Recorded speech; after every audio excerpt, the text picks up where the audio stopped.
بسم اللہ الرحمن الرحیم۔ السلام علیکم ورحمۃ اللہ وبرکاتہ۔ حضرت بلال حبشی رضی اللہ تعالی عنہ مشہور صحابی ہیں جو مسجد نبوی کے ہمیشہ مؤذن رہے۔ شروع میں ایک کافر کے غلام تھے، اسلام لے آئے جس کی وجہ سے طرح طرح کی تکلیفیں دی جاتی تھیں۔ امیہ بن خلف جو مسلمانوں کا سخت دشمن تھا، ان کو سخت گرمی میں دوپہر کے وقت تپتی ہوئی ریت پر سیدھا لٹا کر ان کے سینے پر پتھر کی بڑی چٹان رکھ دیتا تھا تاکہ وہ حرکت نہ کر سکیں، اور کہتا تھا کہ یا اس حال میں مر جائے یا زندگی چاہیے تو اسلام سے ہٹ جا، مگر وہ اس حالت میں بھی عہد عہد کہتے تھے، یعنی معبود ایک ہی ہے۔ رات کو زنجیروں میں باندھ کر کوڑے لگائے جاتے تھے اور اگلے دن زخموں کو گرم زمین پر ڈال کر اور زیادہ زخمی کیا جاتا تاکہ بے قرار ہو کر اسلام سے پھر جائیں یا تڑپ تڑپ کر مر جائیں۔ عذاب دینے والے اکتا جاتے، کبھی ابو جہل کا نمبر آتا، کبھی امیہ بن خلف کا۔ ہر شخص اس کی کوشش کرتا تھا کہ تکلیف دینے میں زور ختم کر دے۔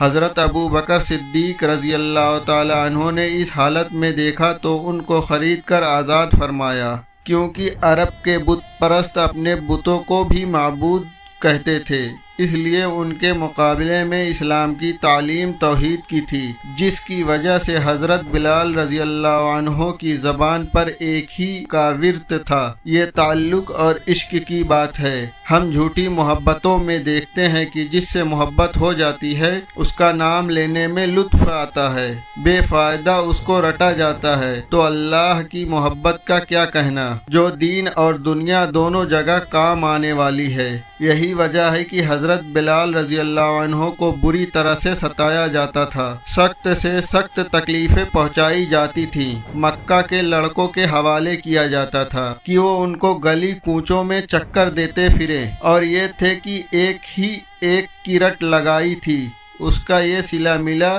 پھر حضور اکرم صلی اللہ علیہ وسلم کے دربار میں مؤذن بنے، اور سفر حضر میں ہمیشہ اذان کی خدمت ان کے سپرد ہوئی۔ حضور صلی اللہ علیہ وسلم کے وصال کے بعد مدینہ طیبہ میں رہنا اور حضور صلی اللہ علیہ وسلم کی جگہ کو خالی دیکھنا مشکل ہو گیا، اس لیے ارادہ کیا کہ اپنی زندگی کے جتنے دن ہیں جہاد میں گزارتا ہوں، اس لیے جہاد میں شرکت کی نیت سے چل دیے۔ ایک عرصے تک مدینہ منورہ لوٹ کر نہیں آئے۔ ایک مرتبہ حضور صلی اللہ علیہ وسلم کی خواب میں زیارت ہوئی۔ آپ صلی اللہ علیہ وسلم نے فرمایا، بلال یہ کیا ظلم ہے، ہمارے پاس کبھی نہیں آتے؟ تو آنکھ کھلنے پر مدینہ طیبہ حاضر ہو گئے۔ حضرت حسن رضی اللہ تعالی عنہ اور حضرت حسین رضی اللہ تعالی عنہ نے اذان کی فرمائش کی۔ لاڈلوں کی فرمائش ایسی نہیں تھی کہ انکار کی گنجائش ہوتی ہے۔